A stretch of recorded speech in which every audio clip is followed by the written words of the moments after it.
bekun bubu bea mi si bekun afona de mi si to wen mi sa iwon bo bubu bea mi si bekun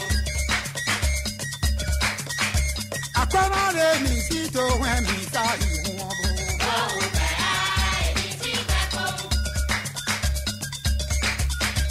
afona de mi si to wen mi si bekun.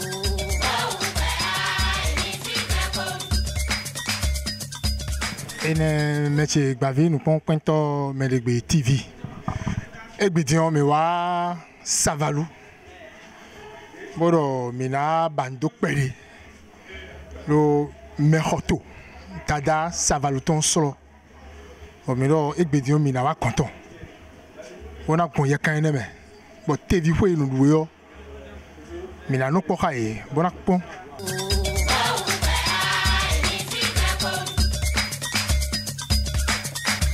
Nambo ikumbo no feta iwongo o bea emi befo o nambo inu de wa ton ikae o bea emi befo afona re mi si to wen mi si befo o bea emi befo nu we do we kame on bi ha beton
Vous obstruez la vie des gens. Mekuda aijijo, okuda so, okudo afọdunime na dokuri nkpọnkpọ mi tọrọ nuwaro mi si sopọ tuwọ mi ka jodo rọ mi nanọ mi gudo mi nanọ gbagidi gudo. Ena tieni mi kaka ogbe gbogbo ahosuo nkoton vewa ahosuo no yin kanfon mi gba wu be chebi dada kanfon savalu fasu bagidi kanfon afotogorie no yin kanfon no ewu tu okadie loloko danu me tun wenu ho ira tun do me ji ahosu je me hena do ahosu we de mu eno nkan fun bo nti ahosu ho kunu igbondo savaluo eje bo iton chuku ni egofu ni kan fun ka jifi bonu konto vitono sosu kafon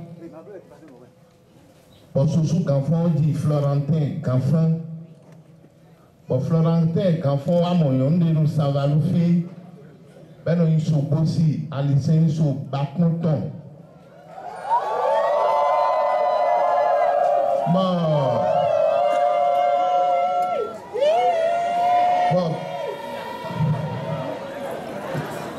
alisoni so boti bakonton eno sosu kafon goni hwe libla hwe aton e mo fidia bo menu savalu fi e bi ko sun ko e do yi o wensi no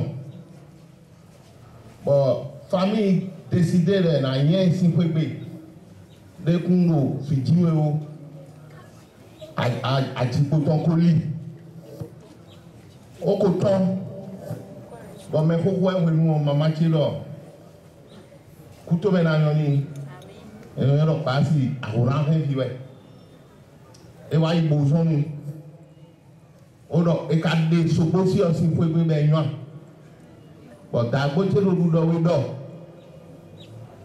eni ma yen o e na lo fi o na ji fi sunu be mi na drop ofiele na wa so kan fo inko su ndi lo lo e do ni bo ka to apo wow nu ka fi ku je nko de bu ze nko ne o na so kan fo inko so suwa o kran so lo ko da no bi so su bo ndu ku na so ni mete lo ko da no e bi do mi ku da so o ku do nu no o ku do nko so do ti e na che ni ponpo mi tom.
Èkú jókòó. Èkú fẹ́. Ọlọ́run kó tó ti ń ṣe. Èkú rè. Ǹdí ní kò tí ní àyè ló wà fún yín. Ṣé ìwà bí láǹgò yà wá yìí? Àmọ́ ó jọ fún mi ní ìfẹ́. Ọlọ́run kó sẹ̀ sùn wá pọ̀. Ọlọ́run kó mú wa mọ́. Ikọ̀ yìí ǹjẹ́ gàn fún. Yíyẹ wà lẹ́yìn gàn fún yẹ ó sẹ̀ kù. Àmọ́ ngbọ́dọ̀ túmẹ̀ fún tí ẹ̀ yé jẹ́ fẹ̀ bí ẹ̀ kó yé ní oyè ó jẹ́ oyè wa tí a kó mọ́ gbé ikọ̀ àgbágbòmí ni ètò ìfọ̀rọ̀ abẹ́ pọ̀ èkú jẹ́ sí èkú fẹ́ èkú rí owó ènìyàn.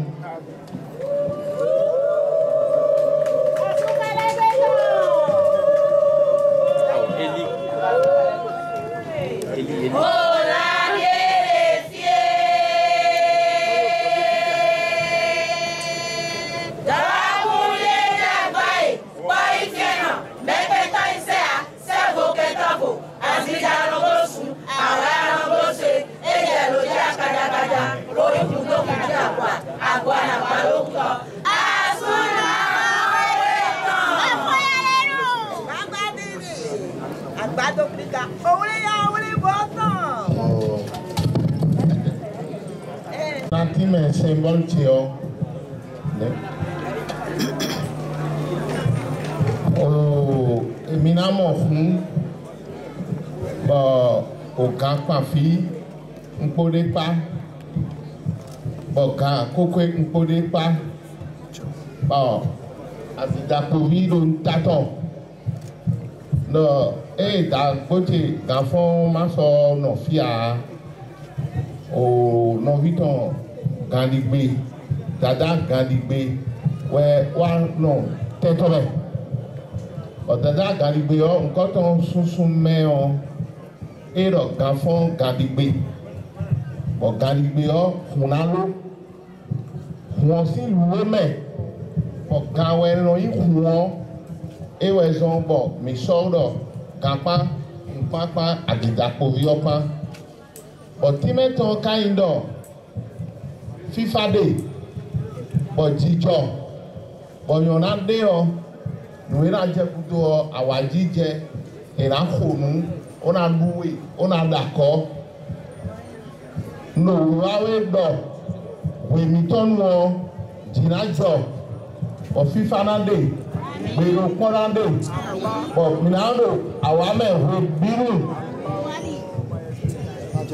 Ọ̀tọ̀ ọ̀nà inú kan nílò ẹnẹ́ bùwáyọ̀ ẹnu lọ àkọ́ ẹ̀ dọ́nkọ̀ àkọ́ ẹ̀ mìsọ́wá nùwé dọ̀wé o symbol tí ọ dé ọ̀nẹ́.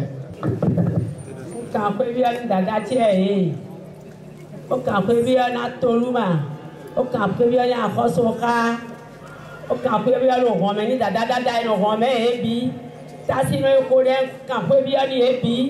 O lè kudo ta yíyan o kudo fífa kan wà tó mẹ fífa jẹ mi kẹ́nà mọ́ wẹ̀ mà lẹ́yìn náà kẹ́nà fọ́ dé mẹ ata kẹ́nà dùn mẹ lé àbọ̀ kẹ́nà sùn mẹ lé ya mẹ gosi fídíò wa bì kẹ́nà lẹ́yìn dàgbé yòówó tó mẹ wẹ̀ ya mama tiẹ̀ tó mẹ wẹ̀ ya mẹ wà bì lẹ́yìn dàgbé o kẹ́nà mọ̀ pé ló dàgbé àpẹ́ kẹ́nà jẹ àpẹ́ dídì ebi àpẹ́ ìwà fún òbí ẹ̀yẹ lálẹ́ mọ́ kú mọ́ ikudo wà yín nínú ọ̀sọ̀ kudo wà yín ní sábàlú tó kọ́ wọ́n lò kúta sọ̀ dóní mi wè fìyé nu kó kà gbọ́dọ̀ ní ọ̀la ìmọ̀ jáwé rẹ̀ bìlà fọ́ndàgbé jógúnjógúnjógí yé tọ́ ìbílà ìlú bọ́tò kó wọn lálẹ́ ló ń tẹ̀mẹ̀ kọ́kọ́ ẹ̀rẹ́ gbọ́n bọ́tò kó wọn lánà gbọ́n rẹ̀ bọ̀dà tẹ́lá yìí.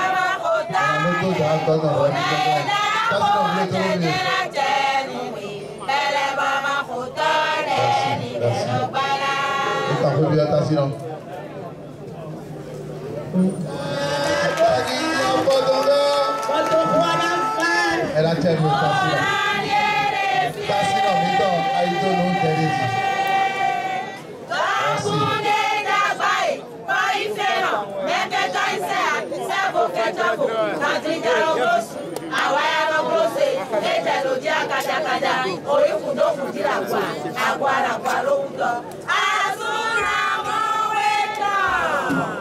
tina dabo mina lulu bọ̀pẹ̀ kókó méje mina nọ bọ̀pẹ̀ gbígbégbí náà wá èlò jíjọ́ fi ọ́ èèyàn ló jíjọ́ dada èrò kan mẹ́ẹ̀ẹ́ àkọ́sọ́ àti èrò da ẹnu kan mẹ́ẹ̀ẹ́ bí lánàá gúdò mi tọ̀ bọ́tò kó ọ́nà ló ìlànà sọ mi dá lí jí ni má tún lé ìlànà dọ̀ nígbà mi ìlànà bolo ndé ìjà ìlànà dọ̀ dada lọ bolo lè bẹ́ kí lánàá bolo bọ́tò kó ọ́nà fa dada lè ó nà bolo ọ́ dada lè ó zọ̀ lé kí lánàá ìgbè ó nà bolo lè jí kàkó ebi ọmọ.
On va purifier à présent le phare. Et juste après, le phare s'apprête à prendre son bain de purification, mais en plein jour. Voilà.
Faites attention à vos téléphones portables, s'il vous plaît.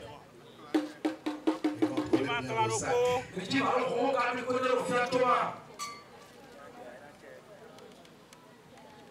Surveillez vos sacs. Faites attention à vos téléphones portables.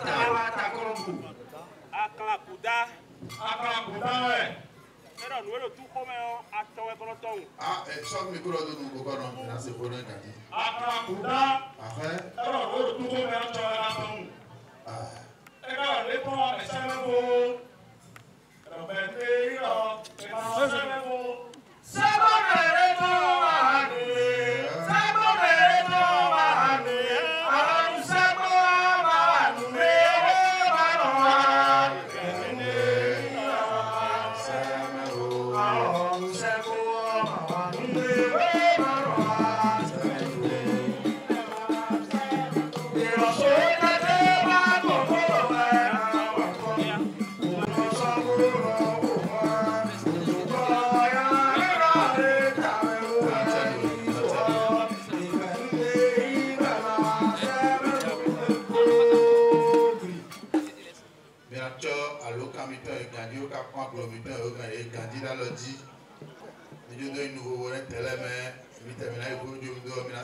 Surveillez bien vos sacs.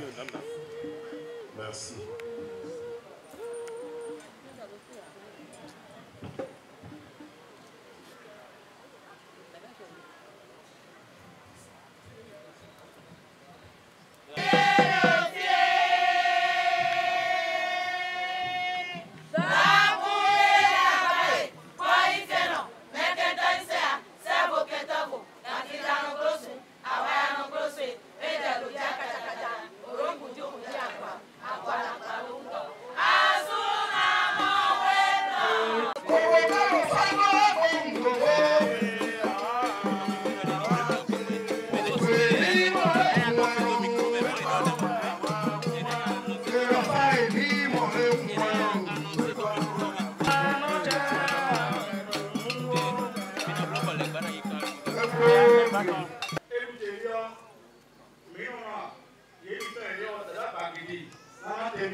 Mais wa Savalou lo mehoto tada bagidi e hoto bon me ko parler me biowe bo besin hoto bo yidon mais on na pe mi bo lo mi wa tada kon bon de tada xoto yo mi do mi na ba chono e mo na no poke bon de TV ho e no dugun yo no konton lie na duwe e xoto ti no konton lie de no dugun yo e na do pere nu mi lo e xoto e no tien ko tada je yo me che mi ponto me de TV mi na pon khami bon ko je yo e na do bon mi na se lo me khole e we do bon do be e do fino no yo gbede mi je kuto che no mi na ipon tata bagidi e xoto e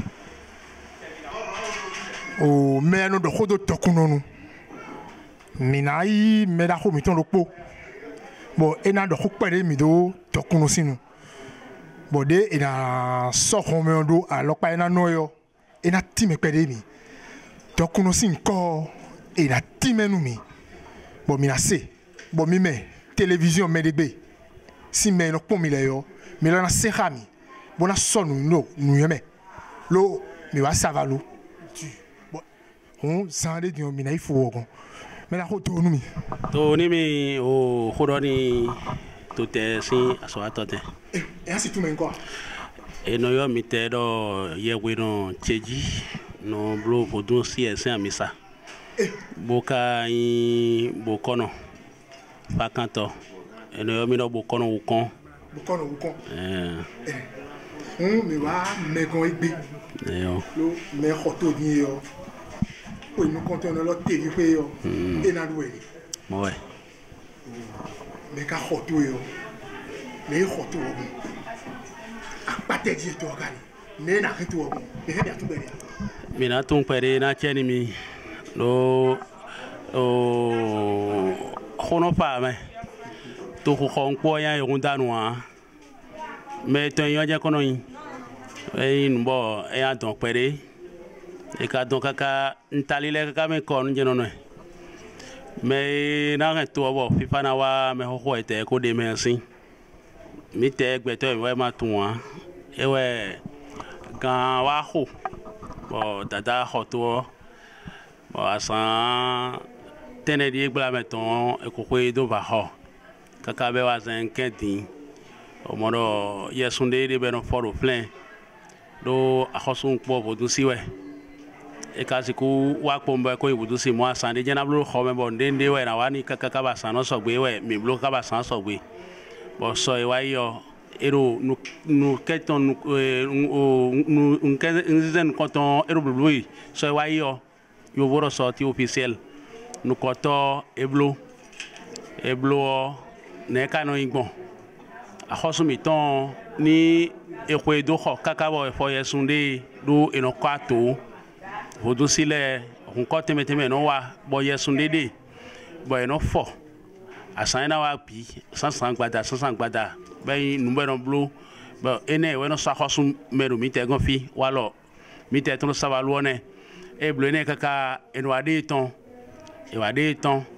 e de ton ne na blo gwen mi matun ko ton ne no yin do e mi tun wa hun danda me on e na da fo toton e sin hume e no yo hun ro hungan bo so ene on ngbo dada wai do nu ezon bo no blo mo nkoto akhosusu so eno vewu me de si ko inpa chanwe me de si dokpo we e si yin kwan do we e na zun we no bi be don we o akhoso wa alo eje wa do e atanji we wa do rangbe to me no sere e fifa ji we e wa do rangbe to me no sere gbe no po ba we de o rangbe to me no sere e we so dada mi te ton wa so a piparan kere we ji ran bobo autant khosu mi ton e biye wada yo ran ro po e no do ono da fo kun gamena e ran bobo aton we eji bo ada fo kun game bo to fo pa wu taun e ye de we mi mo we o e na yo un ene wa yo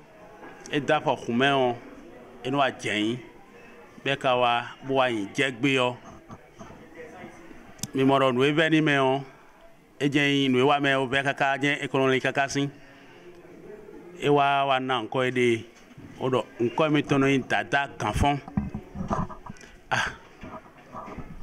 inte do e ka lo kanfon nu nko me to in kanfon bo e ka wa de mi no in kanfon e nu o paja me bi mi le no toji o dada wa tin we zon bo e do mo do mi no in kanfon ma inde wa ko me do huai dada ganfon mi do ko cambio dada da gbo ton sito ewe no ganfon bo e ji yo e no flen kaka me ho yo a hoso do mi te to mi to me fidion lié enne me we no o kuin sorie l'intonnerie sont dégradés dada voudou ayon et renme dada jode yo bablo enne dada yo ero to kho kaka lo kodanu dada voudou ayon renu yete e montre no bo idea e wa nu bo wa yi khobo wa njan iru 70 jibedo dion mina lele ni dada ba renu sunsan wa yo mina so dada ganfon mina so be na wa sin poji des na wa sin poji ba mina moro ayon koyo e de suya khosude mo we do asan ma o kana men ponpo ma wo kede weton dada ba renu kuro sin poji bo dada ganfon i da gboton si to e sunsan ipo e sunsan yon gan e la fon be do gan ne kune me choro bon e ne ko vo kun so si ko yin o puis no viton kwebi dada gandigbe kuto mena yoni e wa khosun kaka lo ayi a khoso bo lo koda no ayi a khoso ito bo e do gan e kubedo gan fon lo kole digbe be je nko do mi gandigbe no bi mi ton e kubedo re khoko fo gan kun ku gan fon lo le digbe kun fi do gandigbe bo kun lo de yone we no hon po je no iwe mo ne ero flen kaka dion da ganfon e wa jaji fijigbe e wa ji soso ganfon e dagbo dada mi ton fi ro meton dion bo soso ganfon ka wa ji Florentin ganfon san gbe no yo me ho nko rie dada mi ton ganfon sin to be wa da no ton sobosi aliseni so ba kon si fi o be blo ku ya ton mo fi dia yon wa so ko ma ji fi a ko no wa jen we e je khodo do tonji kaka ba e foro khenwo bi akle na yen e ga se no de do afun le na ho gbadanu e ta zo gbenda yo so ko je te o kwa fun le we me a ji po tun e je no ji hando fi ero kwere gbe o e no ba ko gbe ka no iki o no ji hando e ba yin mu ro e no da fi bi we binu aso no kan fon Florentin sin no ka ko po bi aso ga ko wenen be wa yo aso ro bozenu yonu we lokora nu edo mi eniyen ba dade fo eyen be ndagbe ni kwea but da yo abozenu do pali yonu na ji be mi we na jo be na nda khuru to yonu nu gbo edo mo asanje a na we yan ko bi ojenje amasinde blo ni piton si oji o e kan ko me le do fibro mo e azon we le we ko yo de o pi me na ran ko de di kaka ma de dogo jagba doji kaka dayo do to ko ma de alopa ene di ne e wa jifi o ka jifi sun e mo mi de yo eji sun glegbe nu ene yo ele aji papo gege ji ma e me ko yora ji potunton ele amo fine ene aton mo lo le ji rugbe to me e we e khazin poji di yo khoto e cambiero nko i gafon motimeni mi bero do ero nu e kha no mi ton do to mi ton ko kakaka nu e kha dagbo mi ton se to bero na ya khosu bo ma yin be mi ka ko la khosu ni kaka be yin mi ton e mi na patani dagbo mi to do na ya khosu da ilo o ma ya khosu to ku o bon ko to na ichi fi je nko mi no i gafon de one un dada gafon toton kala le son ko e hen gaton ren gaton ero do de e be akun kokoro fi dini gamade me a e kono yo se o me ni gambi o mente o bo ni ganje ndo jini kun ko de yo de no yo fi ro ganyin kun ganwe yin kun kwa be we ro ganyin kun o ta sino mi ton ho meton ile su na sun ko bu ka sun ko ro de mi du wi mi je tagba ezun me de wa to gbe awon e ko bifo de to fa fi mi de dion to fa e ka do monu gbo gbadaran ti ka jawo to be fifa nugbo un te nko eingbon ne dada e ka do ho ka do e mi kun do me na yan to wezun jiwe o no vi mi ton le bi o no vi mi ton e kun do no vi khokori o e zikpoton ejansoro réconciliation paix succès et to ho ena yinu kon ebion kege ni to ho mina pa wan bo nu we do yo ina blo e nu cambio de le yo ene bo nu wa de ingbo yo ene mi time akpado po mi ne nu e je kaka bo tada ba hoto yo ene mi time nu pa vi nu pontole ba se bo mo do mo je metone nka di do nu wa o foto fini ame ntete kale po bo mi reon mi adonu mi bo me mi to do togudo bo mi point le yo e na tun bona zedo tuto to me bo nte je yonu yo e na jeti bona kon hami mi bo timen mi se nu wa e bente dion me modo e do nu ho plein de sin e da hotonte yo me na nu wa palo e na nu wa ona nu wa palo da gbagidi yo e na nu wa dogbe ni me de do nde yo e na nu ne donc on domi to me hunde de ba hoso azin pojo no wa ho idan hun we do de on di sun po mo di on awa jije na no fi no wewe api hunde de bo yin fudo kun bo lo ton be no api ne on e na ho be nbo e no konta agbaja we se ton ne on dandan me do ahosu mi ton ipan akotare ipan e do chinjame dada gbagide we ka pa che ni me bi hun vudun wa temeteme de be na je lo dada na ina nduru togboton yi wona dokuda so ni lo yo ko pe ina na nduru vudu ekoroto e fi bi vudu ekoroto me on ina na nduru bi nuerote but dada ina blo ene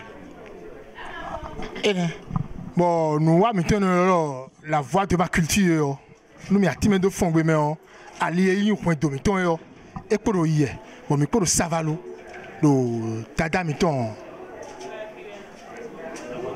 a fotongo si akpasa nu wa besi so ero dada hoto din yo ni do tv si ho yo nu konton di na luede nu wa ne o minasi mo to na pede ya bon peut nu wa le kana ifo lo enagbon fidèle bon hundele ina ho mi do sande ndonje nu wa ni na bloka kanu sundo pomo basi so mi he mi amoto no e do finile ya eyon ma do te duru ho nu wa imbo dada ekono no fi e bi no blo o sin wede nu e yesun bo mi no fo 14 août tegbe mi no rutevi dada gbagidi karo emi kuna gbo nu e kono blo da ye mi na blo jenwe e we zon nu e zon mi karo blo mo yesun we imbe no fo ni tv mo mo tv o jinukunde we bo sunzan tene we no blo lo no yon gbeto de sono kono blo sunzan tene lo dogome kun tv o e no le do mi na fo gbeto eru e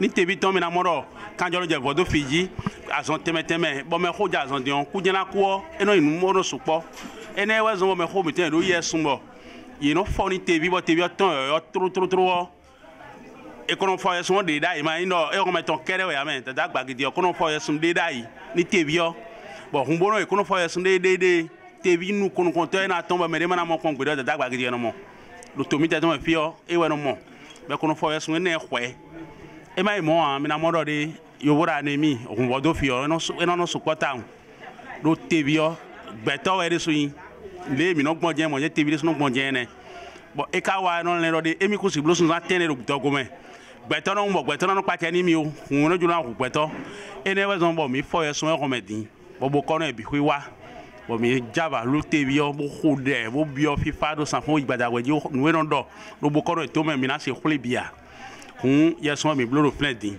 be ro tv ni fa kula lo ni fa bo tv na e blo mo e no mo ro hun nu npo mi ko na wa yan do mi wo azono pon ti lo to me ene hun novité télévision medegbe pontole nu wa e voa minado fi besi o akulu no sangbe lo mi ano fi kra je so bo nu wa do de ngbon yo mina di do mi e bo mina kunpon e bo na sise ha mi e mina yakon di san bo na jo dokuno do bo dokuno enayi fiton europe bo do to mi ton solo mina pon bo na de ko bo na zendo o sakreti o meyo mina jo edo kun san de dion Mais avec nous, on dit de bon. Oui, bonjour. Bonsoir.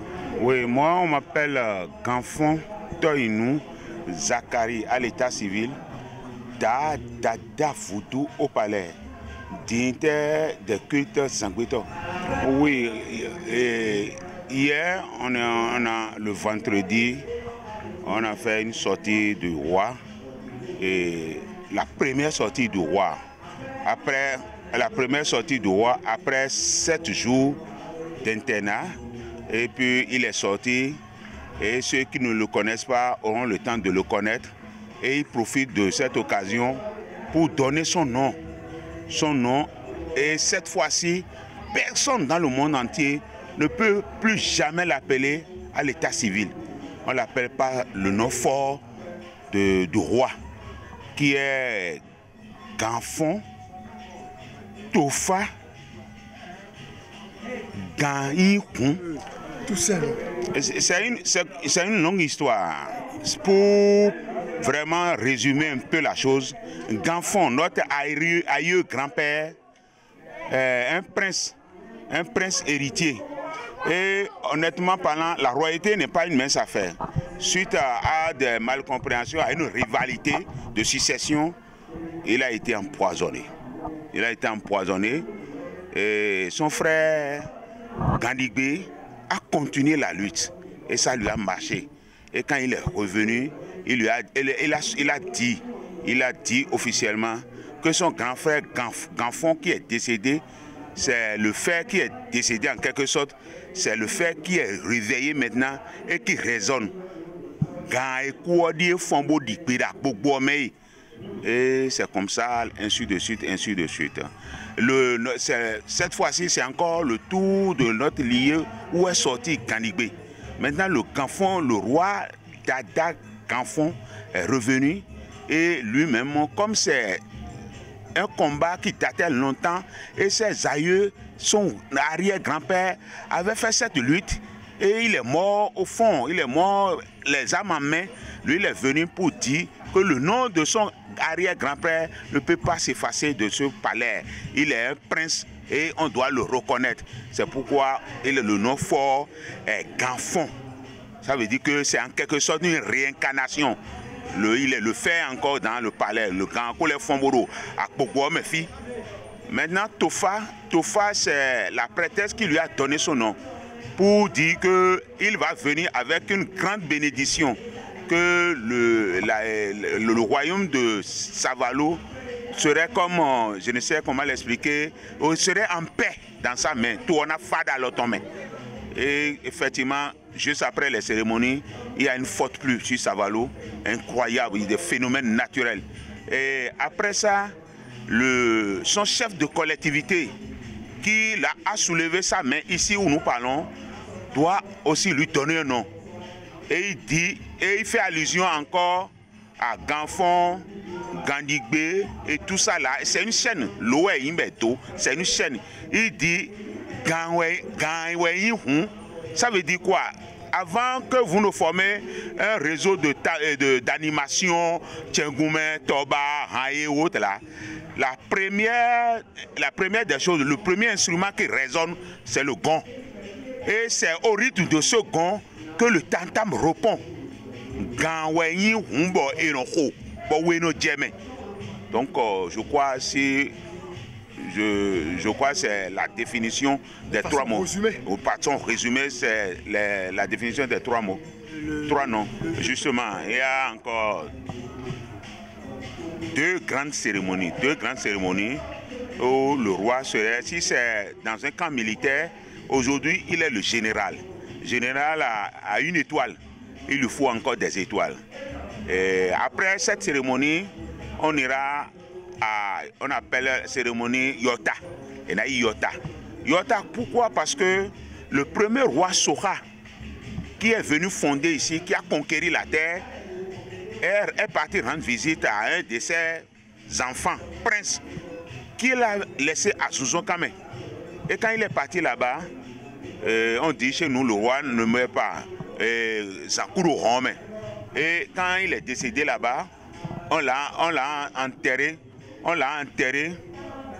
là-bas. il est resté là-bas. Donc on l'a enterré. Tout prince héritier de Soka doit aller sur le tombe de Soka pour les bénédictions, pour un recueillement, pour demander vraiment sa bénédiction. Donc cette cérémonie, on attend encore, on donne le temps au temps et on se prépare. C'est une grande cérémonie. Et le roi doit quitter ici et aller. Et à son retour, c'est suivi d'animation, de tam-tam, de joie, de ferveur, tout. Donc, on n'est pas pressé pour cette cérémonie. Après cérémonie d'intronisation, on va à la cérémonie de Yota. Et après Yota, il y a encore une cérémonie qu'on appelle Nuita Tome. C'est comme si le roi, après avoir conquéri et réussi et s'installer, il doit faire de sacrifice à sa population. Et comment ça se passe? On achète tout ce qu'on mange comme vivre, on achète des tissus, on achète tout ce qui est objet. Et le roi se met sur un tribune et il jette dans la foule. Et si toi tu peux arracher, tu sais, toi qui prends, c'est ta chance. Donc il jette beaucoup d'objets dans la foule. Et ouais, nous t'attendons. Donc après ces 3 cérémonies, si c'est dans un camp militaire, il est général divisionnel, plein. On m'appelle Madame Bagidi Juliette Betty, alias Boteron, présidente des enfants Marie du Bénin. Mais c'était une fête vraiment réussite parce que tout le monde était fier de ce roi. Et c'était le plus beau des rois. Puis j'étais toute contente. Je peux dire que je suis joyeuse, très fière de ce roi et fière que Savalois ait une couverture aujourd'hui, à l'heure où je suis en train de parler. Oui, mais ça a été toujours comme ça. Hein. Pour les vrais rois, il faut qu'ils se titillent entre eux. Ils sont tous des frères. Donc, tout le monde veut. Alors, le plus fort n'a qu'à gagner. Donc, c'est où nos ancêtres n'ont qu'à nous choisir. Et moi, je peux dire que c'est les ancêtres qui ont choisi celui-là. Parce qu'il a beaucoup lutté. Mais nos aïeux savent qu'il peut garder cette ville, qui est la vie de tous les...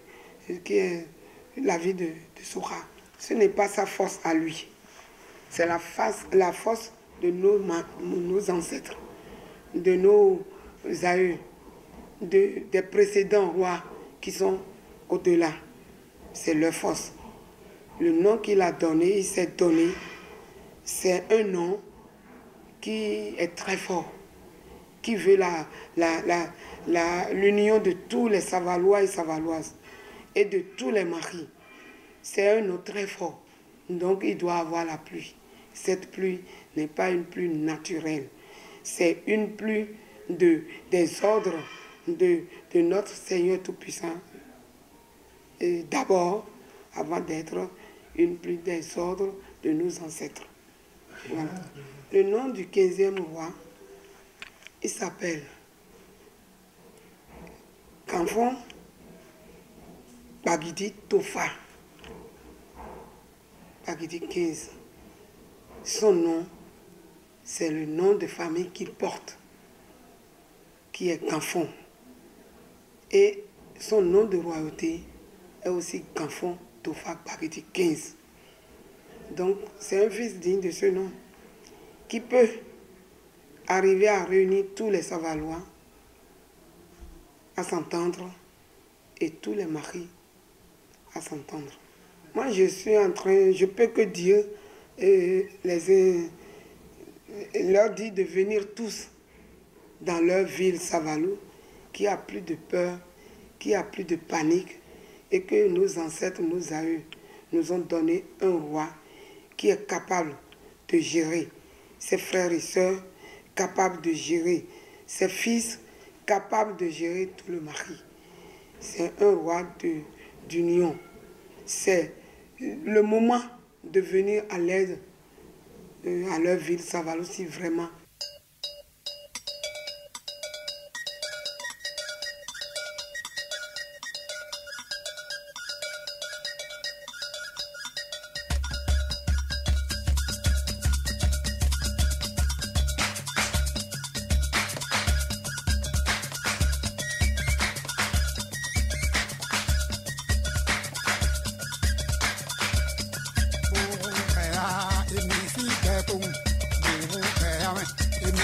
gbẹ̀kún òwò bẹ̀ á èmi sì gbẹ̀kún àfọ̀nàdé mi sì tó wẹ̀ mi sá ìwọ̀n bò.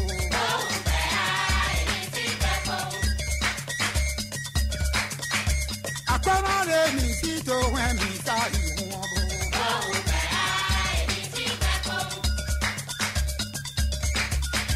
àfọ̀nàdé mi sì tó wẹ̀ mi